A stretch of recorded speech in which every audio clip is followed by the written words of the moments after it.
whatever the trigger might be, if you can reproduce it again and again in the same way, it habituates. And the more eager you are to push up on your anxiety while doing that, the more quickly it habituates. So I think that this gets people then ready to be daring, to be like ready to take on more and more challenges. And that's the most beautiful thing you see when you actually do exposure therapy with people in this brutal way of just having them, find a trigger and reproduce it till the anxiety is gone. They get this incredible sense of like, wow, I could do this. This has been holding me back for so long.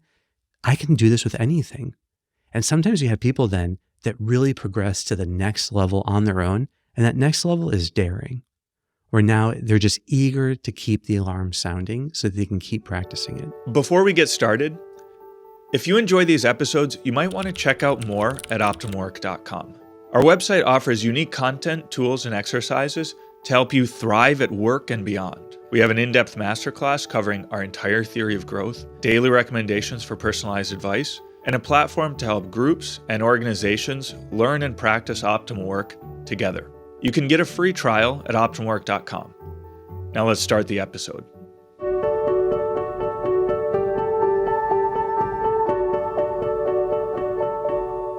Hey, this is Sharif, here with another episode of the Optimal Work podcast, joined by Dr. Kevin Majors. Kevin, good to be back here with you again.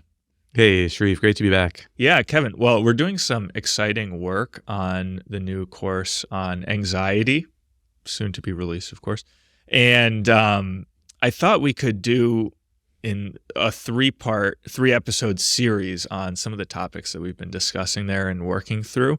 And so the first one is about engaging challenges and embracing fear. So how does that sound for a topic today? Hey, I think it sounds great.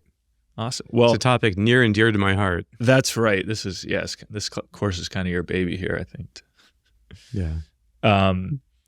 So let's see. I guess maybe just to zoom out a little bit and to give some background for all three here, just background on anxiety. So the first question is just to try to understand why anxiety is on the rise today.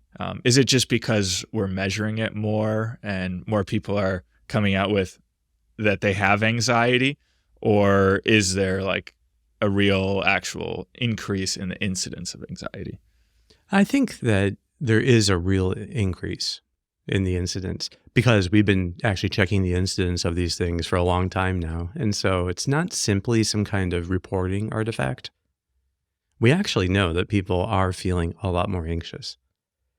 It's also true, though, that people are talking about it more openly. I think there used to be more of a stigma about anxiety, that people saw it as somehow weak to have it. So they were very shy about talking about it. And now it's just a little bit more open. So maybe on the one hand, like social media is a double-edged sword because on the one hand, it certainly increases anxiety. There's a dose response that as people are spending time on social media, particularly worrying about what people think of them and worrying if they're liked and worrying if their posts are liked, that creates a great deal of anxiety in people. But on the other hand, it also helps people to see that anxiety is quite common and normal because people talk about it very openly. Mm-hmm. I think so. I think to answer the question, there's not one thing that I can tell that is the reason that anxiety has increased. I think it's many things that all are congealing together. So the rise of social media is definitely one thing, because in some way, what's new about this media is precisely that it's social. And this increased visibility that people have makes them much more susceptible to shame. And shame is the fear of being disgraced in the eyes of others. And in some ways, I think that is the fuel for all anxiety. So there's a kind of anxiety called social anxiety disorder, where people have a fear of shame. So it's just like the fear of shame is like they're afraid of being embarrassed. They're afraid of like looking bad in the eyes of others, and they're afraid of what other people will think. But I was just telling this to the residents I teach today that I start to wonder, it's one of my unsolved questions with anxiety is all anxiety actually social anxiety? Because social anxiety as a disorder has a lot of thoughts, but it also has the feeling, of shame, embarrassment that people are so afraid of. And it causes huge avoidance. So it's kind of one of these very widespread global things. It's not usually just about how do I look or saying an embarrassing thing in public, but they worry about everything. But then again, when I think of the people that I work with, and the times I've had worries myself, I've only, like in my own case, I've worried about things. There's always been an element of, like, let's say a person's afraid of losing their job, which fortunately I've always been self-employed, so that hasn't been. Maybe that's why. But if a person's afraid of losing their job, it's usually not the fact of losing the job because they know they could find another job, but there's an embarrassment to losing the job. So even like with catching COVID, people, you could be afraid of getting the illness. Yeah, people don't want the illness. But at some point there came to be a stigma associated. Like, what did you do wrong? Were you not careful? Were you not masking? Were you not vaccinated? So it became all this social stigma to even catching it or to transmitting it to others. So there's a sense here of like, there's a social element to every form of anxiety, as far as I can tell. And social media has played into that enormously. So that people, whatever happens to them, now if you lose a job, everyone on LinkedIn can tell. So that, and then people worry more about it. But there's another phenomenon which is also interesting, which is a kind of apocalyptic fears that people have. That whether it's the climate or it's the political culture or the religious, people feel like there's something apocalyptic happening. And in that sense, and then being through a global pandemic that shut everything down, was apocalyptic. So there's a sense that there's a lot more fear mongering from people of every political persuasion, and that sense, there's just that degree, which is also multiplied by social media, and that's how it's transmitted in many cases. So it's interesting that this apocalypticism, gets people catastrophically focused. And as that has permeated the culture, anxiety levels keep rising along with it. And in general, convenience of modern life, I sort of say convenience of modern life makes people afraid of challenge. And so as things become more and more convenient, we become more and more adverse to challenge itself. We don't see challenges as adversity, that as an adventure actually to be embraced, that you can grow from. But we just see it as something to be mitigated through careful planning and control. Mm-hmm.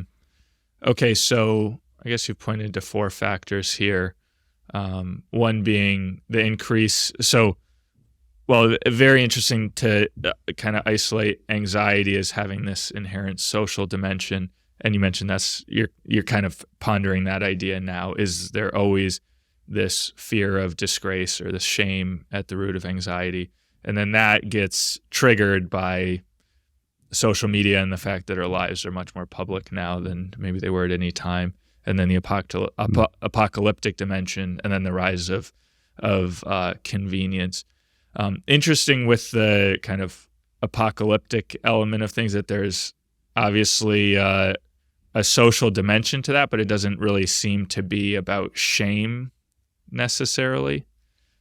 But I think the more people can focus on the grand geopolitical, the less they have to focus on the challenges right in front of them, which actually would perhaps bring on more of a greater sense of shame. So that people don't fight the struggle that they could actually win, to fight the struggle that they could actually grow through, but instead then they're preoccupied with things that they can in no way affect. Right. So then you get less practiced in engaging these actual personal daily challenges, and then those become in turn more overwhelming.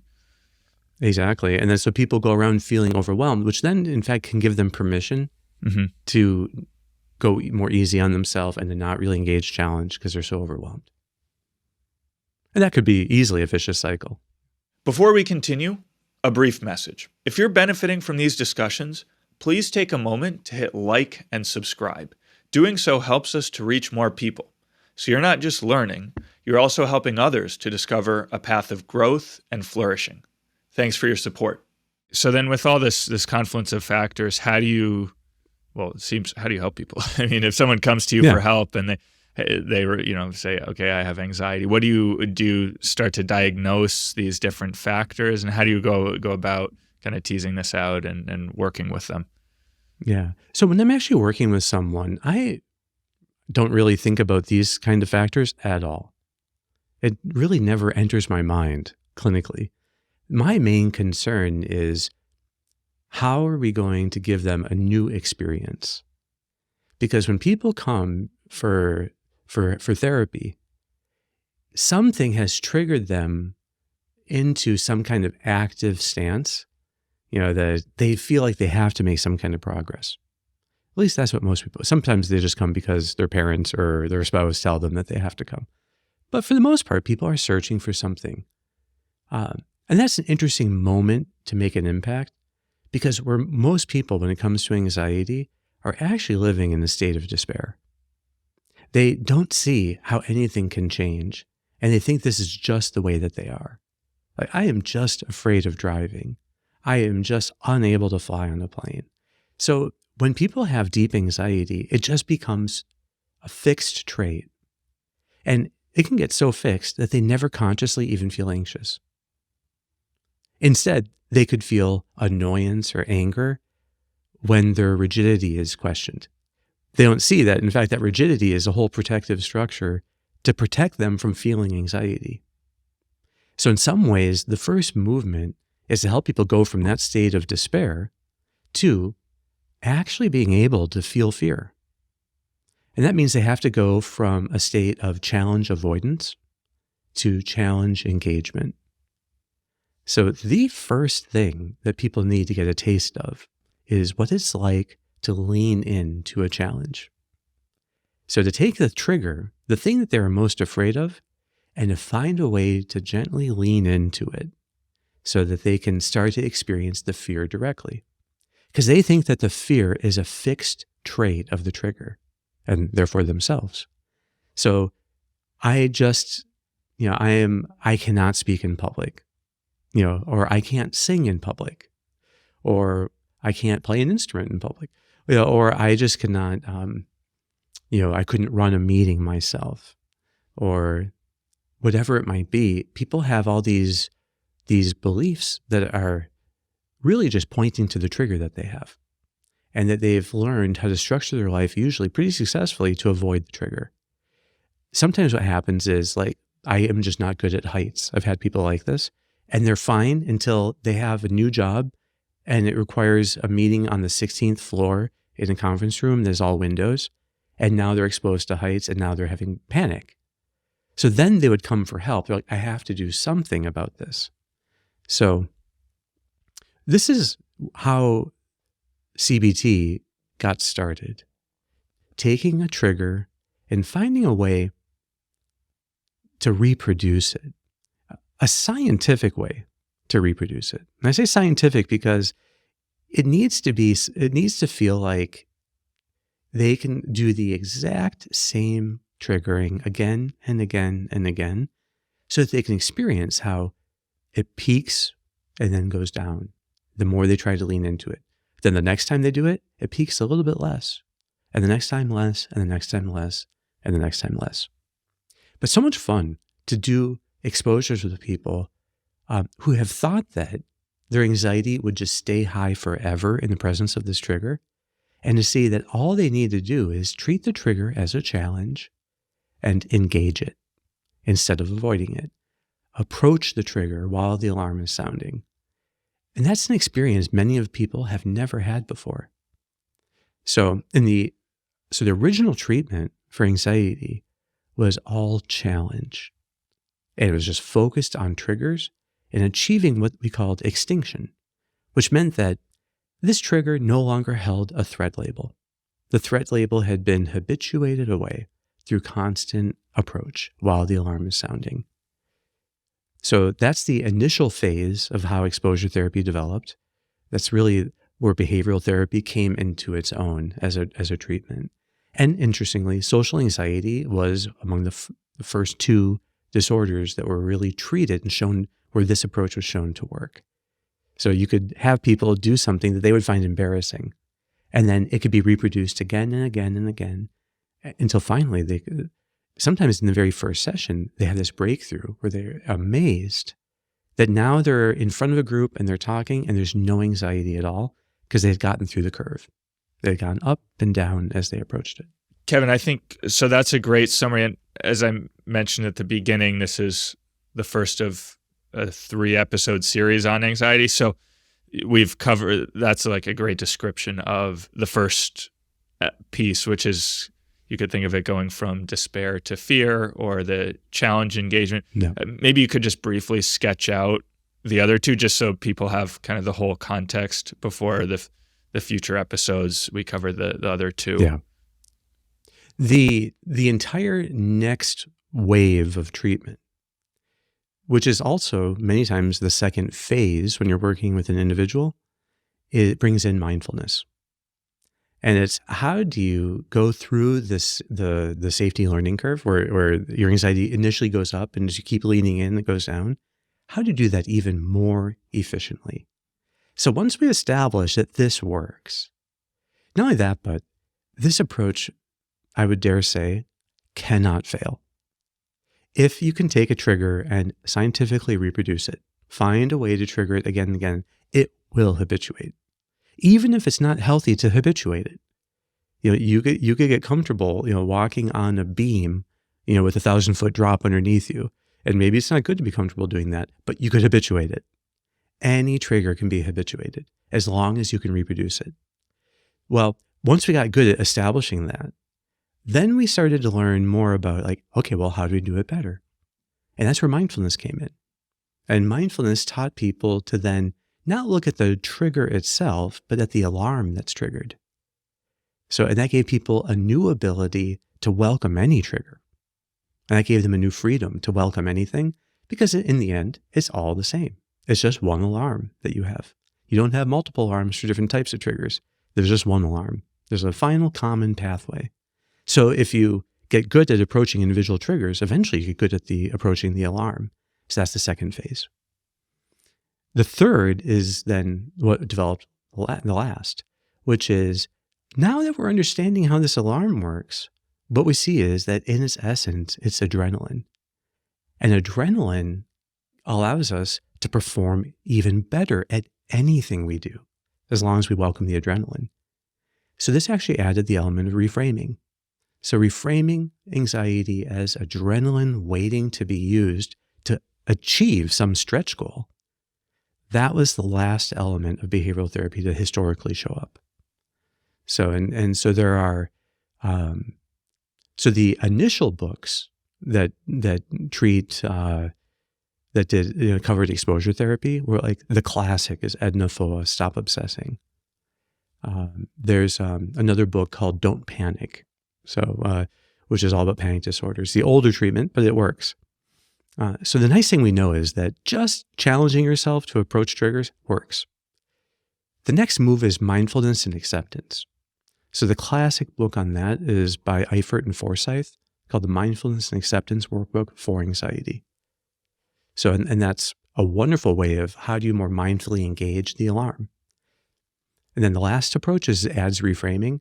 That's seen in books like Wendy Suzuki's Good Anxiety, or Kelly McGonigal, The Upside of Stress. Jeremy Jameson has published things on this. So there's a more recent, the most recent move then in psychology and treating anxiety is all about reframing it and reframing adrenaline and utilizing adrenaline for growth. Mm-hmm. Well, that's the whole thing. So yeah, that's a great overview, and I'm excited to dive into to those two in future episodes. So just maybe pulling back to get back to the first question mm-hmm. of engaging the trigger and habituation and the challenge. Well, maybe a more basic question. Does anxiety always have a specific trigger? Or I remember watching a movie recently and one of the characters says, I just have this fear, but I don't know what it's of, or I don't know what it's about. And then the person said, yeah, that's anxiety. So that was Barbie. Well, I didn't want to say that, but fine. Yes. So So is that accurate? so this idea of free floating anxiety is a little, I think it's actually impossible. So our emotions, also called passions, are in some way passive. So they're always triggered. So you don't have emotions without a trigger. You might not be aware or you might not admit what the trigger is. And sometimes what happens is there are, you can think of anxiety when people particularly have worries. Think of worrying as a tree, and that tree has twigs and then little branches and then boughs and then a trunk. People might not admit the worry that is the trunk, but they might have a little more. They might just be aware, in fact, of the twigs. There's all these little things that worry them. So it seems free floating, but just because they're staying at the outer level.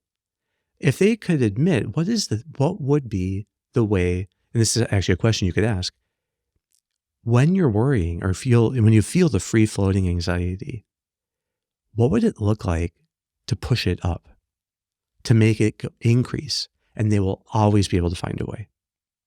And they'll find what the trigger is, but it's just that they're so trained to try to be pushing down on the anxiety and make it go away that they're not even letting themselves look at the trigger.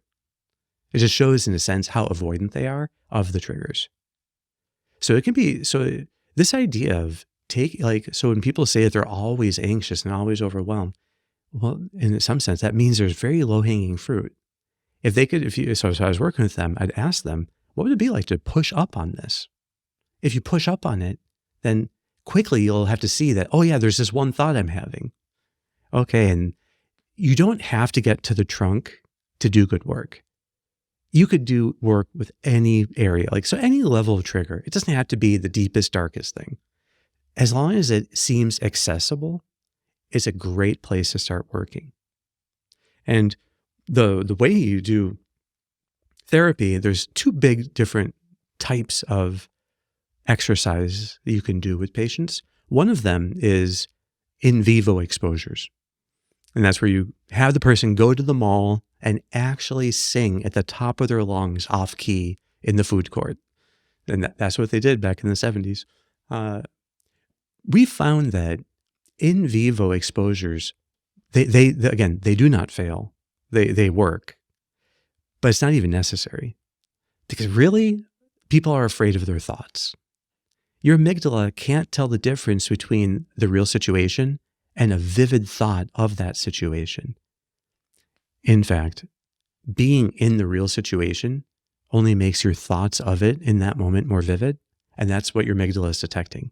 So even when you're in a real situation, it's just that your thoughts of that situation are not particularly vivid because you're in it. But you could make them particularly vivid even without being in it. And we do that all the time. If we're thinking about a future thing that we're afraid of. If you've ever experienced dread, you know how vivid it can be to have a thought of something that's not present. Well, we use that to do what are called imaginal exposures. And the imaginal exposure that's the simplest is you write down in one sentence the thing you're afraid of.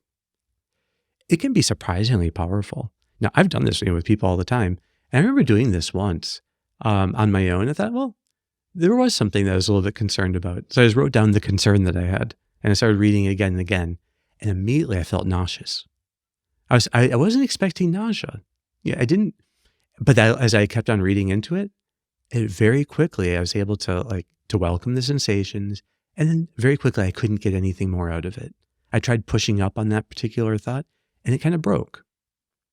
The fact is that if you have anxiety that can be triggered just by thinking something, it is perfectly safe to just think that thing. The easiest way to do it is you write it down. And the reason you have people write it down, and this is a funny thing about worries, is that if you don't, your brain will play a trick on you. It will keep switching the thought. And so you never can habituate any one thought, because it'll be, my boss will be angry and I'll be fired. And then my friends will be, not wanting to hang out with me anymore. But they keep going between those three thoughts. And they could do it again and again and again to such extent that they can never habituate any one of them. So one of the tricks we learned is having a person write down a thought gives you a chance to do a scientific exposure in that it's reproducible. They read it again and again and again. And as they do that, they just welcome the sensation of anxiety that comes. This kind of work is all about feeling the fear until it's gone. So you welcome it and welcome it, at least until it's below a 4. And this is, there are other ways of doing like thought exposures, but just the sentence exposure gives a proof of concept. And a lot of times lets people see that in fact, the things that they're afraid of can be changed. And they're changed by approaching if the alarm is sounding. Okay, that's great. It sounds kind of painful. So I kind of have 2 follow-up. It is. Okay, good. I have two Yes, two follow-up it should questions be. on that. One is, do you find that when someone comes to you and you're helping them, that they kind of have an endless supply of triggers, and maybe it feels overwhelming? It's like, okay, I'm gonna have to like go confront these triggers and provoke my anxiety, every day for the rest of my life. I mean, I don't want to live this way. So, or do you find that, it's actually generally when people are anxious, there's maybe one main trigger or 5 or 6, and you can kind of work through them, and then it generally goes away. I think that if people have tons of triggers, it's that they're at the level of twigs. If they got to the bough level, there would be a few. And if they get to the trunk level, there's one. So that's a general idea, that people tend to have few real triggers. So it can happen with things like scrupulosity. So OCD is when people have a phobia of irrational thoughts that they admit are irrational most of the time. And so a common way of that's shown is scrupulosity, where people have moral worries that they know aren't valid, but it still seems like it's so hard, and so there can be, it can seem when people are fighting with scrupulosity that there are an endless supply of scruples, but in fact, you can get it more simple, and you can get down to the thought, which is like, I have committed a mortal sin. So, or I've deliberately done, something bad.